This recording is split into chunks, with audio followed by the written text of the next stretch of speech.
왜 윤석열 검찰총장이 총장 시절 이렇게 좀 시끄러웠느냐. 여기에 대한 의문도 좀 많은 분들이 가지고 계실 것 같아요. 어떻게 보십니까, 기자님은? 어떻게 보면은 사실상 그 예정된 그런 어떤 그 충돌 갈등이 예정된 아니었냐. 충돌이었다. 예, 그러니까 네. 문재인 대통령이 자 윤석열 씨를 이제 서울중앙지검에 앉혔잖아요. 중앙지검장에. 그렇습니다. 그러니까 이제 그 전에는 이제 국정농단 특별 네. 수사검사팀의 수사팀장이었죠. 팀장이었죠. 거기서 이제 사실 공을 세우잖아요. 어떻게 보면 그 공을 인정해서 한국 검찰에서 가장 큰 조직인 서울중앙지검장의 수장 자리를 맡겠단 말이죠. 네. 자, 그 자리에 이제 앉아서 주로 한 일이 뭡니까? 결국은 이른바 적폐청산 수사잖아요. 네.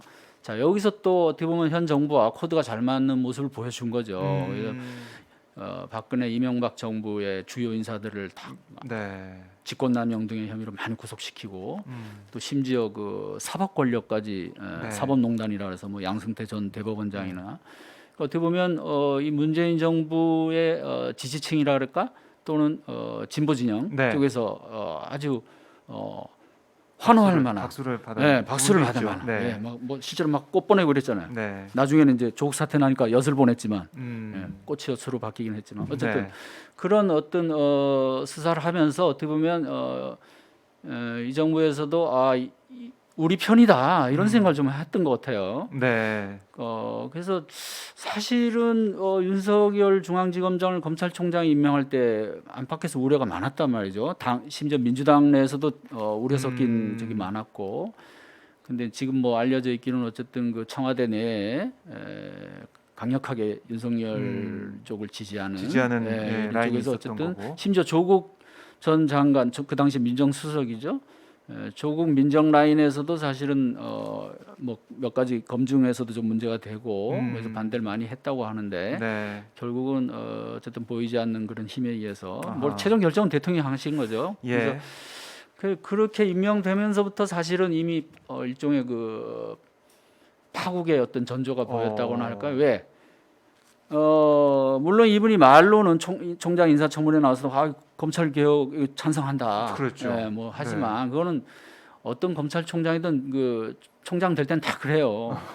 근데 돼야 되니까 총장에. 예, 뭐 그것도 있고 네. 원론적인 얘기거든요, 사실은. 아. 근데 검사들이 대체로 보면 검찰 조직을 좋게 얘기하면 너무나 사랑하고 나쁘게 얘기하면 정말 조직 이기주의 이게 강해요. 그러니까 사실은 그 검찰 개혁을 자 윤석열 총장과 그다음에 문재인 대통령이 윤석열 총장 임명 뒤에 조국 그 민정수석을 이제 장관 장관에. 후보로 내정을 하잖아요. 그렇습니다. 장관으로. 도저히 이룰 수 없는 그 화합이죠. 안 맞는 조건을 사실은 설정해 놓은 거예요. 그래서 그런 와중에 이 또 이른바 조국 사태가 터지잖아요. 그래서 이 부분은 상당히 예고된 참사의 측면이 있고 이후에 진행된 일련의 정권을 겨냥한 수사들 네. 또 이제 언론에서는 이게 뭐 살건수 수사라고 하죠. 살아있는 권력 수사다. 네. 이런 명분으로 이제 검찰이 벌인 일련의 수사들을 보면 다 이제 윤석열 총장이 사실은 거의 그렇죠. 진두지휘하는 거죠. 네. 보면 이건 도저히 안 맞는 물과 거의 기름이야? 기름. 예. 이런 정도의 어떤 이게 어떻게 한 조합이 됐을까 정말. 그래서 그런 면에서 지금 돌이켜서 분석을 해보면 일단은 인사 자체가 좀 상당히 무리수가 아니었나. 예, 그러니까 서울중앙지검장 그러니까 어떤 그 실제 일선에서 수사를 지휘하고 하는 그런 정도 역할까지는 그 윤석열 검사의 어떤 뭐 강점도 좀 있을 테고. 네. 수사를 잘했다. 그렇죠. 뭐 뭐 그런 면에서 나름 또 어떤 그 거기에서는 어쨌든 정의감이 또 나름 일반인들이 보기엔 좀 발휘된 거로도 볼 수 있잖아요. 과거의 어떤 그런 과거 정권의 잘못된 어떤 적폐를 그런 청산하는. 예. 사실은 그때도 좀 무리한 수사도 좀 있었거든요. 예. 그래서 재판에 가서 무죄가 나온 것도 많은데 네. 어쨌든 이제 뭐 서울중앙지검장까지는 그렇다고 치고 근데 이제 검찰 개혁을 이 정부가 대선의 주요 공약으로 내걸고 네. 주요 국정 과제로 내세운 이 문재인 정부가 검찰 개혁을 마무리한다면서 적극적으로 한다면서 윤석열 검사 같은 강력한 검찰주의자를 아. 검찰총장에 앉히고 네. 자 민정수석인 조국 법학자 출신인 조국 민정수석을 원칙론자. 쌍둥원차로 해서 같이 예. 잘해봐라라고 했던 거는 아하. 제가 본 결과적으로 난센스였다.